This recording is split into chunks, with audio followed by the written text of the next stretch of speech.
வணக்கம். தடத்தின் மதிய நேர செய்திகளுடன் இணைந்து கொள்கிறீர்கள். விரிவான செய்திகளுக்கு செல்ல முன் முதலில் தலைப்புச் செய்திகள். மாலை நேரத்தில் கொட்டி தீர்க்கப் போகும் இடியுடன் கூடிய மழை.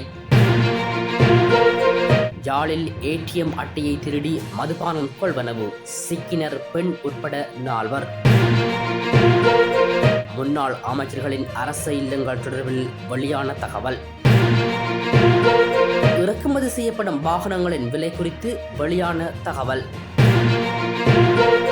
யாழ் மாவட்ட அபிவிருத்தி ஒருங்கிணைப்பு குழு கூட்டம் ஆரம்பம். இலங்கையின் ஸ்டார்லிங் இணைய சேவையை இடைநிறுத்திய அரசு. உள்ளூராட்சி சபை தேர்தல், அம்பாறையில் மிக நீளமான வாக்குச்சீட்டு பதிவு.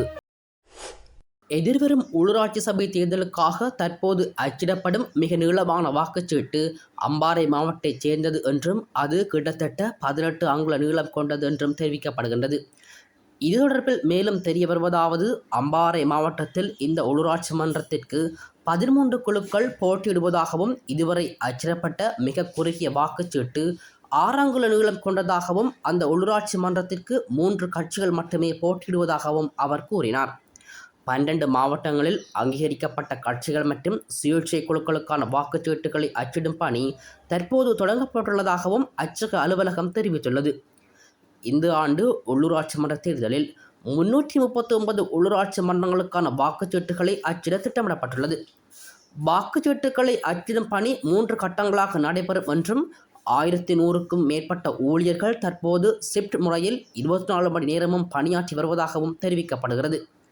இந்த ஆண்டு உள்ளாட்சி தேர்தலில் 18 மில்லியன் வாக்குச்சீட்டுகள் அச்சிட திட்டமிடப்பட்டுள்ளதாகவும் ஒரு வாக்குச்சீட்டு புத்தகத்தில் 50 வாக்குச்சீட்டுகளை அச்சிட திட்டமிட்டுள்ளதாகவும் அச்சு அலுவலக இயக்குனர் மேலும் தெரிவித்தார். அரசு அச்சகர் உள்ளூராட்சி தேர்தலுக்கு தேவையான அனைத்து அச்சிடும் பணிகளுக்கும் தேவையான அனைத்து காகிதம், தொழில்நுட்ப இயந்திரங்கள் மற்றும் வளங்கள் தங்களிடம் இருப்பதாகவும் காவல்துறை மற்றும் சிறப்பு படை அதிகாரிகளின் முழு பாதுகாப்புடன் 24 மணி நேரமும் அனைத்து பணிகளையும் ஒழுங்கமைக்கப்பட்ட முறையில் மேற்கொண்டு வருவதாகவும் மேலும் தெரிவித்தார். மேல் சப்ரகமுவ, தென் மற்றும் வடமேல் மாகாணங்களில் பல இடங்களில் பிற்பகல் 2 மணிக்கு பின்னர் மழையோ அல்லது இடியுடன் கூடிய மழை பெய்யக்கூடிய சாத்தியம் காணப்படுவதாக வளிமண்டலவியல் திணைக்களம் எதிர்ப்பு கூறியுள்ளது. குறித்த விடயத்தை வளிமண்டலவியல் திணைக்களம் இன்று வெளியிட்டுள்ள அறிக்கையில் குறிப்பிட்டுள்ளது. மேல் சப்ரகமுவ மற்றும் தென் மாகாணங்களில் சில இடங்களில் 75 மில்லிமீட்டருக்கும் அளவான ஓரளவு பலத்த மழை வீழ்ச்சி எதிர்பார்க்கப்படுகின்றது. ஊவா மற்றும் கிழக்கு மாகாணங்களிலும் புலனறுவை மாவட்டத்திலும் பல தடவைகள் மழை பெய்யும் எனவும் எதிர்பார்க்கப்படுகின்றது.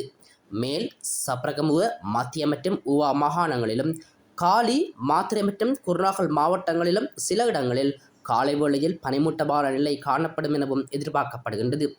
இடியுடன் கூடிய மழை பெய்யும் வேளைகளில் அப்பிரதேசங்களில் தற்காலிகமாக பலத்த காற்றும் வீசக்கூடும். மின்னல் தாக்கங்களால் ஏற்படக்கூடிய பாதிப்புகளை குறைத்துக் கொள்ள தேவையான முன்னெச்சரிக்கை நடவடிக்கைகளை எடுத்துக்கொள்ளுமாறு பொதுமக்கள் அறிவுறுத்தப்படுகின்றார்கள். வீடொன்றிலிருந்து 95,000 ரூபாய் பணம் மற்றும் தன்னியக்க பணப்பரிமாற்ற அட்டை என்பவற்றை திருடிய குற்றச்சாட்டில் பெண் உட்பட 4 கோப்பாய் காவல்துறையினரால் கைது செய்யப்பட்டுள்ளனர். அவர்களை எதிர்வரும் 4ஆம் தேதி வரை விளக்கமறியலில் வைக்க நீதிமன்றம் உத்தரவிட்டுள்ளது. ஓய்வு பெற்ற கிராம அலுவலகர் ஒருவரின் வீட்டிலேயே இந்த திருட்டு சம்பவம் இடம்பெற்றுள்ளது. இது தொடர்பில் அவர் கோப்பாய் காவல் நிலையத்தில் முறைப்பாடொன்றை பதிவு செய்துள்ளார். விசாரணைகளின் அடிப்படையில் அந்த வீட்டில் பணிபுரிந்த பெண் ஒருவர் கைது செய்யப்பட்டார். தொடர் விசாரணைகளிலும் பாதுகாப்பு கேமரா பதிவுகளின் அடிப்படையிலும் இந்த சம்பவம் தொடர்பாக மேலும் 3 கைது செய்யப்பட்டுள்ளனர். கைது செய்யப்பட்ட 3வரும் திருடப்பட்ட தன்னியக்க பணப்பரிமாற்ற அட்டையை கொண்டு 20,000 ரூபாவை எடுத்து மதுபானம் கொள்வனவு செய்துள்ளமை விசாரணைகளில் கண்டறியப்பட்டுள்ளது. சந்தேக நபர்கள் நீதிமன்றில் முற்படுத்தப்பட்ட போது அவர்களை விளக்கமறியலில் வைக்க நீதிமன்றம் உத்தரவிட்டது. இந்த சம்பவம் தொடர்பான மேலதிக விசாரணைகளை கோப்பாய் காவல்துறையினரால் முன்னெடுக்கப்பட்டு வருகின்றது. இந்த ஆண்டு வாகன இறக்குமதியின் போது எவ்வித வரி திருத்தங்களும் செய்யப்படாது என்று ஜனாதிபதியின் சிரேஷ்ட பொருளாதார ஆலோசகர் துமிந்த குலங்கமுவ தெரிவித்துள்ளார். அத்துடன் சந்தையில் வாகன விலைகளில் இந்த ஆண்டு எவ்வித மாற்றமும் ஏற்படாதென்று அவர் மேலும் சுட்டிக்காட்டினார். ஊடகம் ஒன்றில் நேற்றிரவு ஒளிபரப்பான நிகழ்ச்சியில் பங்கேற்ற போது அவர் இதனை குறிப்பிட்டுள்ளார். இது குறித்து அவர் மேலும் தெரிவிக்கையில், வாகனங்களை இறக்குமதி செய்வதன் மூலம் 300 தொடக்கம் 350 பில்லியன் வரை வருமானம் கிடைக்கும் என்றும் எதிர்பார்க்கின்றோம். வரிகள் குறைக்கப்படும் என்று யாராவது எதிர்பார்த்திருந்தால் இந்த ஆண்டு அது குறைக்கப்படாது. இந்த ஆண்டு வாகன வரிகளை குறைக்க முடியாது என்று எங்கள் IMF ஒப்பந்தத்தில் குறிப்பிட்டுள்ளது எனவும் அவர் தெரிவித்துள்ளார். சற்று முன்னர் யாழ் மாவட்ட செயலக மாநாட்டு மண்டபத்தில் அபிவிருத்தி ஒருங்கிணைப்பு குழு கூட்டம் ஆரம்பமாகியுள்ளது. கடற்றொழில் அமைச்சரும் யாழ் மாவட்ட ஒருங்கிணைப்பு குழுவின் தலைவருமான ராமலிங்கம் சந்திரசேகரன் தலைமையில் குறித்த கூட்டமானது இடம்பெறுகின்றது. குறித்த ஒருங்கிணைப்பு குழு கூட்டத்தில் பதில் மாவட்ட செயலாளர் மா பிரதீபன், யாழ் மாவட்ட பாராளுமன்ற உறுப்பினர்களான C Sritharan, K Ilankumaran, Sri Bavanantharajah, J Rajeevan, E Archuna, வடக்கு மாகாண சபை அங்கத்தலைவர் CVK சிவஞானம், பனை அபிவிருத்தி சபையின் தலைவர் விநாயகமூர்த்தி சகாதேவன், மாவட்ட செயலக உயர் அதிகாரிகள், பிரதேச செயலாளர்கள், போலீஸ் உயரதிகாரிகள், இராணுவ உயரதிகாரிகள், கிராம சேவகர்கள், பொது அமைப்புகளின் பிரதிநிதிகள் உள்ளிட்டோர் கலந்து கொண்டுள்ளனர். முன்னாள் அமைச்சர்களின் அரச இல்லங்களை வேறு நோக்கங்களுக்காக பயன்படுத்துவது குறித்து விசாரிக்க நியமிக்கப்பட்ட குழுவின் அறிக்கை ஜனாதிபதி செயலகத்தில் சமர்ப்பிக்கப்பட்டுள்ளது. குறித்த விடயத்தை பொது நிர்வாக அமைச்சர் சந்தன அபேரத்தின தெரிவித்துள்ளார். அந்த உத்தியோகபூர்வ இல்லங்கள் தொடர்பில் எதிர்காலத்தில் முடிவெடுக்கப்படும் எனவும் அவர் தெரிவித்துள்ளார். அமைச்சர்களின் உத்தியோகபூர்வ இல்லங்களை பொருளாதார நடவடிக்கைகளுக்கு பயன்படுத்துவது குறித்து ஆராய்ந்து அறிக்கை சமர்ப்பிக்க 5 உறுப்பினர்களை கொண்ட குழு சமீபத்தில் நியமிக்கப்பட்டது. இதன் அடிப்படையில் குறித்த குழுவால் தற்போது அறிக்கை சமர்ப்பிக்கப்பட்டுள்ளது. அண்மையில் அமைச்சர்களின் இல்லங்களை வாடகைக்கு எடுப்பதற்கு 10க்கு மேற்பட்ட தனியார் நிறுவனங்கள் கோரிக்கைகளை சமர்ப்பித்திருந்ததாக தெரிவிக்கப்பட்டுள்ளமை குறிப்பிடத்தக்கது. இலங்கையில் ஸ்டார்லிங் சேவையை தற்காலிகமாக இடைநிறுத்த அரசாங்கம் நடவடிக்கை எடுத்துள்ளதாக தெரிவிக்கப்பட்டுள்ளது. தரவு மற்றும் தகவல் தொடர்பு தகவல்களை பாதுகாப்பதற்கான உரிமை உறுதி செய்யப்படும் வரை இந்த செயல்முறை இடைநிறுத்தப்பட்டுள்ளதாக டிஜிட்டல் பொருளாதார பிரதி அமைச்சர் ஏரங்க வீரரத்ன தெரிவித்துள்ளார்.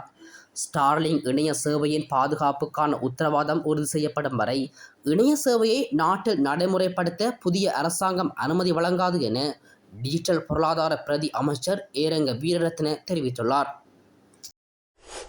மாலை நேரத்தில் கொட்டி தீர்க்கப் போகும் இடியுடன் கூடிய மழை. யாழில் ATM அட்டையை திருடி மதுபானம் கொள்வனவு, சிக்கினர் பெண் உட்பட 4.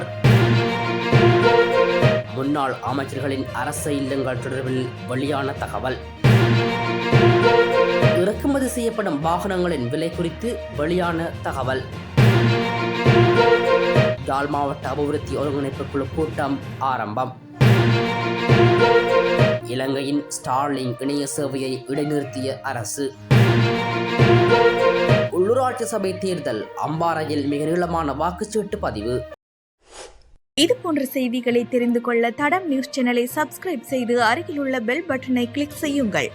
மேலும் இது போன்ற செய்திகளை உடனுக்குடன் தெரிந்து கொள்ள தடம் FM.com என்ற இணையதளத்தின் வாயிலாகவும் எங்களுடன் இணைந்து கொள்ளுங்கள்.